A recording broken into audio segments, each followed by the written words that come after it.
Hoy se conocieron dos encuestas. Partamos la primera, que tiene con caracterización socioeconómica, que es la encuesta CACEN año 2022, pero que se entrega obviamente el 2023, y que, antes de entrar a las cifras, es una encuesta sumamente importante para la ejecución de políticas públicas.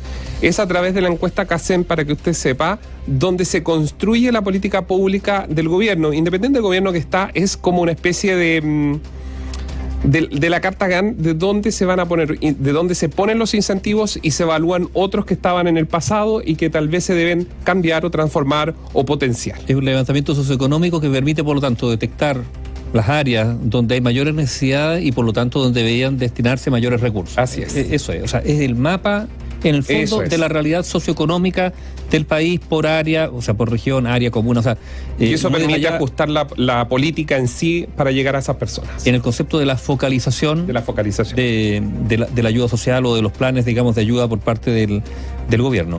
Hay una disminución de la pobreza y también una disminución de la pobreza extrema. ¿Ya? Digamos, son buenas noticias. Esto hay que decirlo, a pesar de la presión, por ejemplo, de la presión de una inmigración fuerte, que es gente que viene en condiciones muy precarias a instalarse en nuestro país. Bueno, a pesar de eso, hay una disminución en la encuesta CACEN, porque ha revelado el menor nivel de pobreza de nuestro país en la historia. Recordemos que esta es la encuesta del 2022 y reflejan este escenario que uno podría calificar efectivamente como positivo. La pobreza, y esto es por ingresos, 6,5% de la población, esto es redondeando 1.292.000 personas.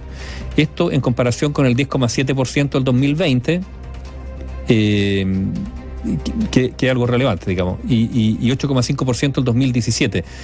Hubo un aumento del 2017 al 2020 del 10,7% al 8,5%, y ahora se ha bajado al 6,5%. También se mide la pobreza extrema, que se ubicó en un 2% de la población, en contraste con el 4,3% del 2020, y por lo tanto también esa es una noticia relevante. 18.572.000 personas viven fuera de la pobreza, con problemas de ingreso y todo, pero fuera de la pobreza. Eso al lado de Latinoamérica, créanme que es un tremendo trabajo de años, más allá de cómo estamos, digamos, en el momento que está el país. A ver, sí, es cierto. Digamos, es un muy buen dato, es un piso del cual se podría trabajar también, eso es lo relevante, a pesar, digamos, de la época de vacas flacas, como han señalado todos los economistas, que estamos viviendo y que se puede prolongar en el tiempo, en un periodo largo, digamos. Hay datos que son bien complicados para la economía chilena, baja de inversión, etcétera, etcétera, que auguran que no va a haber un dinamismo muy grande en los próximos años, y por lo tanto tampoco el Estado va a poder acceder a muchos recursos para implementar políticas de gasto focalizado. Pero es un buen dato. Eso hay que decirlo. Y además pasa, Néstor, por aquí de por medio está la pandemia, estallido social, retiro de los fondos, que también eso en algún momento ayudó y después complicó la situación, porque significó, claro, bonanza momentánea, pero después... Muchos emprendieron, pero ahora pero después una contracción cuando esa liquidez se gastó y desapareció, y no se transformó mucha de ella en inversión. Y ¿qué es el problema? Sino en consumo. Recordemos que durante buena parte, digamos, de los últimos años es el consumo el que ha hecho crecer, digamos, el Producto Interno Bruto con una baja en la inversión. Ya, pero ahí están los datos. Yo creo que hay que analizarlos, hay que estudiarlos, obviamente. Estamos recién conociendo todo el... En nuestra página hay un dato donde también usted puede entrar a la página web www.biobiochile.cl y están los por región. Y usted podrá ver en su región cuál es el panorama que se registra. El proceso ha generado un buen indicador en regiones que durante muchos años la pobreza solo aumentaba, pero no se reducía, que es, por ejemplo, la región de la Araucanía.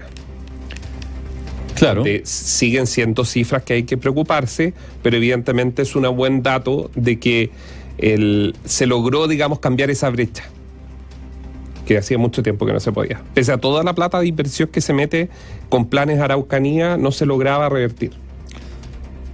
Ahora, la otra encuesta es la del Centro de Estudios Públicos, que es una encuesta de opinión.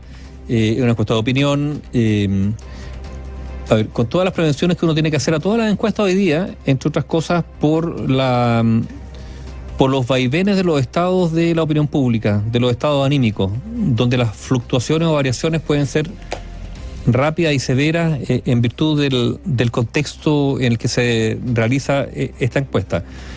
A ver, hay varias cosas relevantes de esta encuesta del Centro de Estudios Públicos. Yo creo, mira, yo puedo decir lo que es lo más relevante, más que los políticos y que los partidos, algo que nosotros lo hemos dicho acá en la radio y que de hecho de tanto en tanto aparece justamente en las reuniones de pauta, qué sé yo, en los análisis, que tiene que ver con el salto que se le da a la salud. O sea, hoy día hay una preocupación en la población de la salud.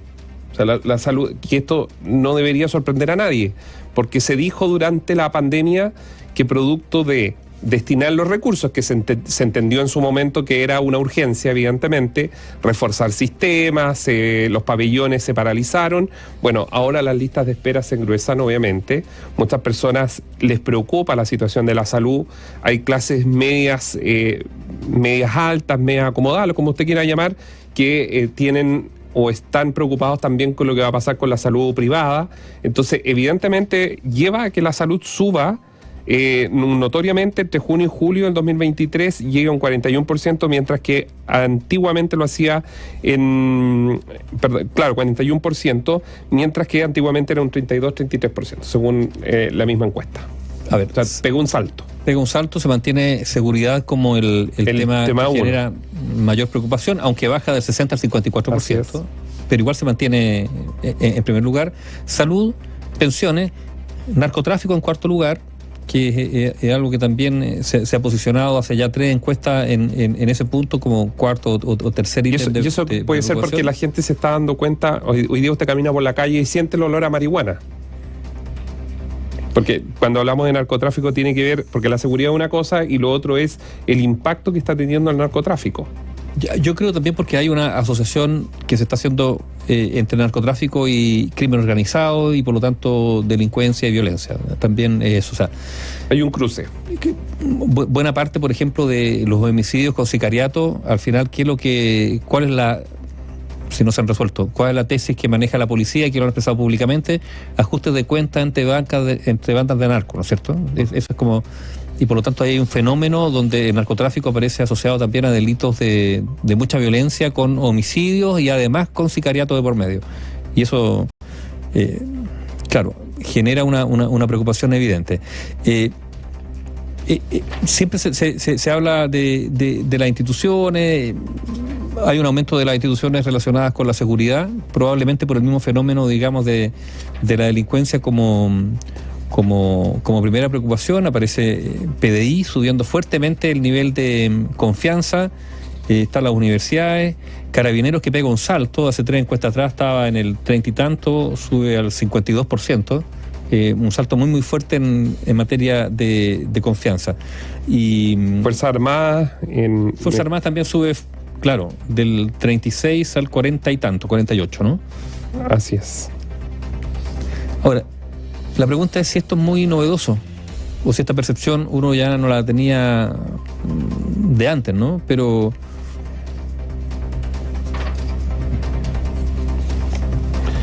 uno podría decir que hay muchas preguntas que aquí se plantean, más allá de con cuál partido político uno se identifica, que hay una especie de tendencia, y uno tiene que decir momentánea, porque las encuestas miden un instante, a ciertos valores más conservadores, ¿no es cierto? Sí, Fuerzas Armadas, etcétera, etcétera. No estoy hablando además, digamos, de que el partido con quien, más allá de que la mayoría de la población no se identifica con ningún partido, el que aparece hoy día con mayor nivel de concordancia es el Partido Republicano, con la mayor cantidad de gente. Y después lo sigue el Partido Socialista. Partido Socialista. Pero hay, digamos, una deriva, no sé si la palabra es conservadora o deriva, pero sí, respecto, por ejemplo, a determinados valores sobre el tema, por ejemplo, de los derechos, derechos y deberes, ¿no es cierto? La necesidad de un gobierno firme, por ejemplo, la necesidad de que el respeto a la autoridad y la obediencia es uno de los valores que los niños tendrían que aprender, que pega un salto gigantesco del 46 al 79%. O sea, la pregunta es, la obediencia y el respeto por la autoridad son los valores más importantes que los niños debieran aprender. Eso pasa del 46 al 79%. Y uno podría preguntarse ¿por qué? Bueno, porque hay una crisis de autoridad. Efectivamente. Y esa crisis de autoridad, no estamos hablando a nivel social. Entonces, claro, la gente dice que ese es uno de los valores que debería originalmente enseñarse a los niños para desde ahí reconstruir una supuesta autoridad. Digo una supuesta, porque todo esto es bien debatible. Yo creo que para el caso de los partidos en el Partido Republicano, por ejemplo, o el Frente Amplio que está por el otro lado, cuando se hizo en la encuesta, para contarlo a los auditores, cuando se hace la encuesta CEP, se le pregunta a los encuestados en un universo de 1 a 10. 1 es izquierda, y 10 es representante de la derecha. ¿En qué escala se sitúa usted?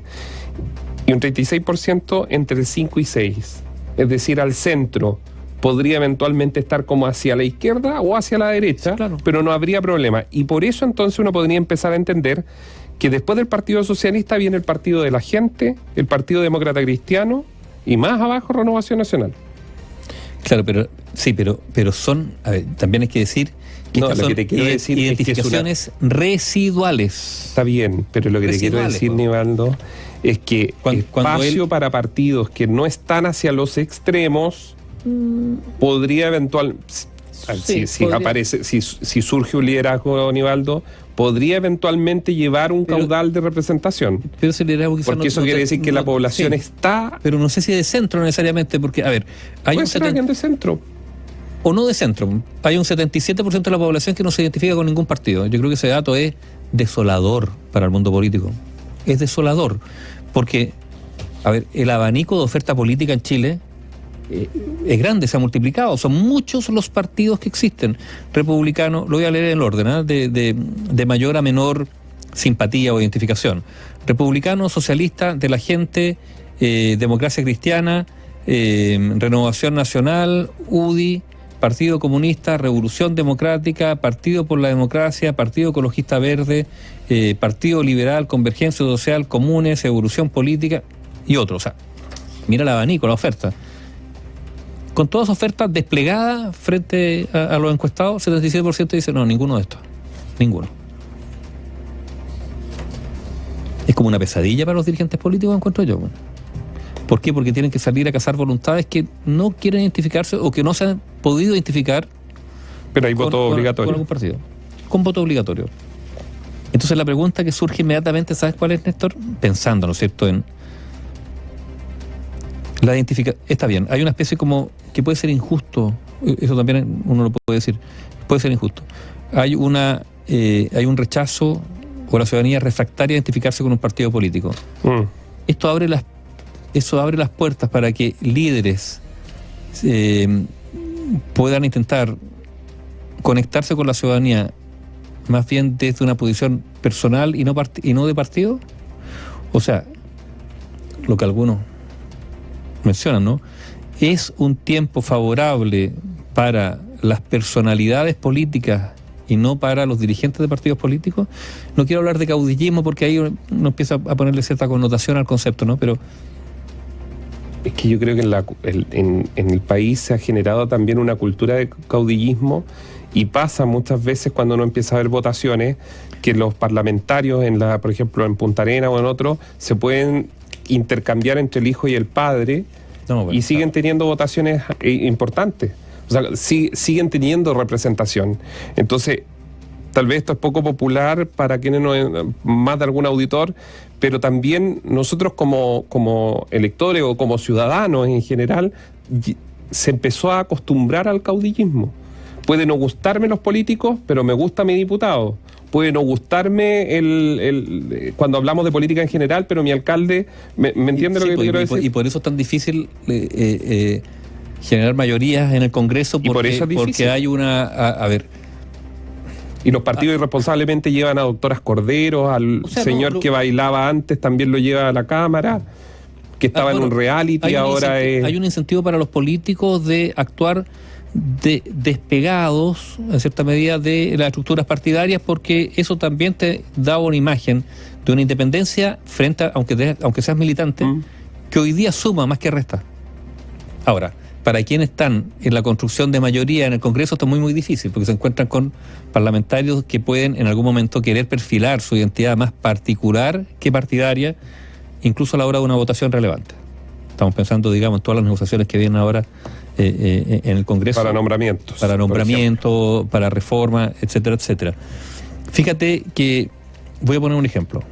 La Democracia Cristiana aparece con un nivel de simpatía o adhesión de cerca del 3%, si no me equivoco, ¿no? Ya. La cuarta persona mejor evaluada de los políticos, el orden es Evelyn Matei, ¿no es cierto? Rodolfo Carter, Germán Codina, Claudio Rego. Bueno, Evelyn Matei es militante.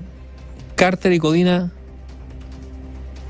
Codina sí, para RN. Sí, pero... Carter es ex UDI. Sí, pero no es eso lo que los define, ¿no es cierto? La militancia. No es la... No. Y en el caso de Claudio Rego, recordemos que el gobernador de la región metropolitana renunció a su partido. Hoy día no tiene partido. En la Democracia Cristiana, renunció ahora un año, algo así, quizá un poco menos, ¿no? No recuerdo. Lo voy a buscar, pasa tan rápido todo.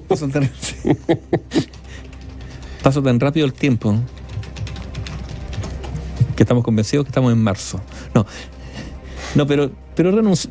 Me refiero... El 10 de octubre del año pasado. Tienes buena memoria, Daniel. 10 de octubre del año pasado. O sea, ahí están construidos los textos, digamos. No sé si renunció ese día antes, pero el 10 salen la información, digamos, en prensa. De hecho, en BioBio Chile también está. Orrego renuncia a la Democracia Cristiana hasta 33 años.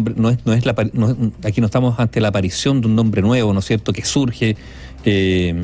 Bueno, es que republicanos son puros UDI también, o ex-UDI, digámoslo así. No, pero no hay alguien, un outsider, ¿no es cierto?, que surja al margen de lo que ha sido la política tradicional y que se dirige, digamos, como por ahora, en la foto de este momento, de esta encuesta. Esto puede cambiar. Pero el espacio uno podría decir que está. Ante esta falta de identificación con los partidos, está el espacio para que alguien, sin la estructura simbólica de los partidos, pueda erigirse, si es que hay una alternativa. Ahora, mira, y esto ya es absolutamente comentario y pueden estar unos de acuerdo, nos encontramos, creo yo, ante una situación bien compleja políticamente. Un ejecutivo que perdió prácticamente sus banderas de lucha. ¿Por qué? Porque fue derrotado en el proyecto constitucional original, donde ahí estaban encarnadas buenas partes, digamos, de los mecanismos para llevar adelante la reforma y las ideas de su reforma. Entonces, un gobierno en la práctica derrotado en las urnas en sus contenidos más caros, que fue ese proyecto constitucional. Pero por otro lado, nos encontramos con una oposición que, ¿qué es lo que ofrece? Estoy hablando de la derecha. ¿Cuál es la oferta programática de la derecha? No hay. Yo creo que hay que dividirlas. Pero porque tú tienes, lo que pasa es que tienes la derecha tradicional, que la verdad que está dando una especie de círculo por dos razones. Una, porque no encuentra o no logran reinterpretar con un liderazgo de ellos propios. Está Evelyn Matei, pero siguen con ciertos codazos entre unos y otros. Y tienes por el otro lado a republicanos que entra y sale, porque José Antonio Kast no es que forme parte del debate interno. Yo no sé lo que piensa sobre la CACEN. No sé si me explico. Sí, pero vaya de la encuesta. Nadie toma un rol de liderazgo para incluso comunicarse. O de oferta. Bueno, es que es el liderazgo en momentos de crisis. Común dice, a ver, pero ¿qué es lo que está proponiendo la oposición? O esta oposición. Esta de las oposiciones que hay. No está, o sea, nada. Entonces también es una especie como de páramo medio desierto, donde el ciudadano dice, bueno, ¿por qué voy a adherir a algo si no hay una oferta clara? No hay una propuesta, una idea de país siquiera. O sea, hay una... Siento yo, puede que me equivoque, por esto esta es una opinión, por lo tanto. Esta es una opinión y pueden no compartirla. Pero uno tiene la sensación que hay una especie como de pobreza de contenidos. ¿Y en los 90 había una? En los 90... Bueno, te lo pregunto, porque tú reporteas en los 90, entonces por eso... Bueno, en los 90 había... Yo estaba en el colegio, pero... En los 90 había algo muy relevante, que era la reconstrucción de la democracia, y eso ya... Eso quería llegar. Eso te llenaba... Había un relato... Bueno, es que no era solo el relato. No, pero que movía. Te llenaba la agenda de tareas por cumplir. Claro. Desde los senadores designados, que había que terminar con ellos, digo yo era partidario de eso, digo, que había que terminar con los senadores designados, reforma del sistema electoral, había muchas cosas. Pero estaba la construcción en el ideario, ¿no?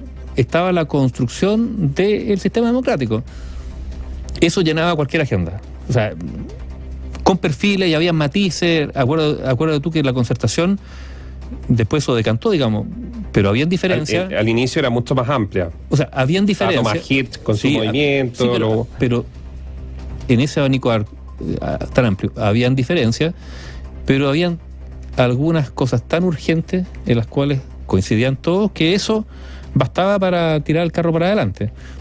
Los tiempos han cambiado, estamos en otro escenario, es cierto, pero no por eso uno no puede dejar de quejarse de cierta ausencia de contenidos, de propuestas.